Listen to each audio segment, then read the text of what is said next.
La difficulté de s'aimer.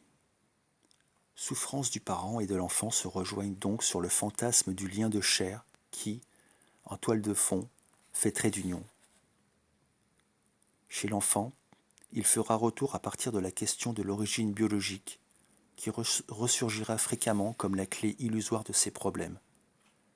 Chez les parents, le fantasme du lien de chair s'exprimera dans le deuil raté d'un enfant issu de leur chair, comme réserve nostalgique de l'enfant idéal et de l'amour parfait qui, bien entendu, n'a jamais été. C'est très paradoxal, car le lien biologique n'a pas l'ombre d'une mémoire et ne porte aucune nostalgie. Ce qui nous constitue dans notre corps, chromosomes et compagnie, nous est définitivement fermé et intouchable. En revanche, notre histoire, constituée de souvenirs et de conscience, est amendable. Il faut donc sortir du biologique. Sortir du biologique. Ce n'est pas facile. Au départ, l'enfant croit à ses deux parents comme à Dieu. C'est précisément au moment où il est déçu par eux, lorsqu'il s'aperçoit que l'idéal où il les avait élevés ne colle plus à leurs conditions humaines, lorsqu'un voile se déchire en laissant entrevoir cette réalité, que l'enfant s'invente d'autres parents biologiques merveilleux en se croyant adopté par sa véritable famille. À quoi sert ce rêve ? À sauver coûte que coûte, répond Freud, l'idéal où l'enfant avait hissé ses vrais parents, par voie détournée, ses parents merveilleux n'étant que le masque de ses propres parents.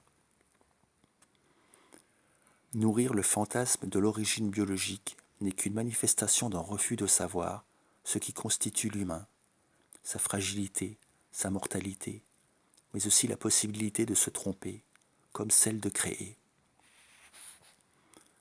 Et quand le droit cautionne de façon voilée la transcendance de l'origine biologique, il participe à la déresponsabilité en frappant le lien à l'autre d'une certaine fatalité. De la même façon, par le flou de son positionnement, le droit entretient chez les parents adoptifs le sentiment d'impuissance de n'avoir pas procréé.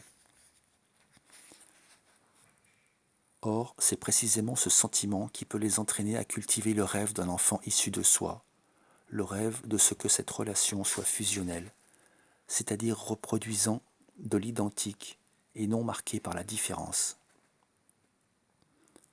Ce qu'il y a de frappant dans ce fantasme, c'est qu'il s'articule de façon très profonde à une nostalgie du lien père-mère, père-enfant ou mère-enfant, à savoir à une nostalgie du lien originaire des parents à leurs propres parents. Or, cette nostalgie marque le lien actuel des parents à l'enfant adopté du sceau d'une certaine négation. Mais plus encore, elle dégage les parents de ce lien pour maintenir le fantasme du lien à leurs propres parents comme une entité idéale, par quoi ils s'interdisent de prendre leur place par rapport à l'enfant, place qu'ils laissent vacante pour leur propre ascendant. Faire une place à la différence.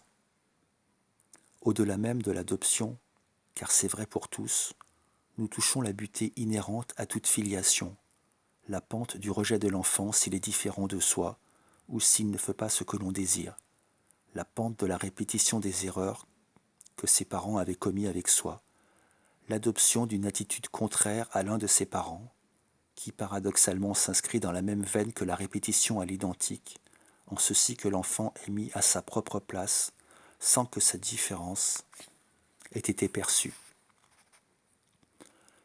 Tout cela se noue autour du lien de chair comme lieu fantasmatique de la fusion. Et que personne ne se dédouane au motif que ces enfants ne sont pas adoptés. L'adoption, ce n'est que le miroir grossissant de la difficulté humaine de toute filiation, et plus largement de la difficulté humaine à aimer.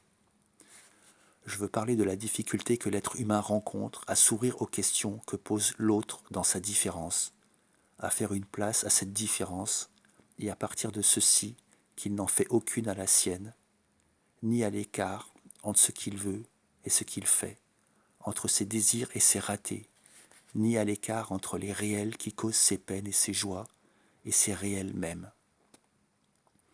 Il préfère nier les motifs qui se cachent derrière l'émotif, censurer l'émotion de crainte d'être surpris, en flagrant délit de manque de maîtrise. Or, cette attitude a une raison, la peur. La peur de retourner sur les chemins de son passé, de revisiter ses amours infantiles dans leur réalité, de voir vraiment où il était dans ses émotions anciennes qui, par moments, ressurgissent à ses dépens. Ordinairement, il préfère la nostalgie. En grec, la souffrance du retour, que je traduirais par le choix de la souffrance en tant qu'elle figure, a tort pour l'homme une preuve d'amour. Ce choix accule l'être très loin, hors de lui, puisque c'est ce refus du retour, ce refus de penser à lui, qui le conduit à tenter vainement de trouver un refuge dans le regard et l'amour de l'autre.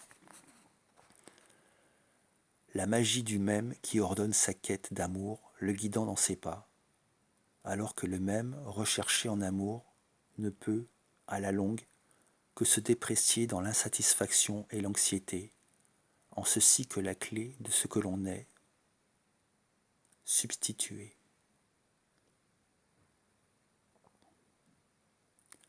Or, cette clé, aucun autre que soi ne l'a. Comme le dit si bien Milan Kundera dans L'ignorance, en espagnol, añoranza vient du verbe añorare, avoir de la nostalgie, qui vient du catalan ignorare, dérivé du mot latin ignorare, ignorer. Sous cet éclairage étymologique, la nostalgie apparaît comme la souffrance de l'ignorance.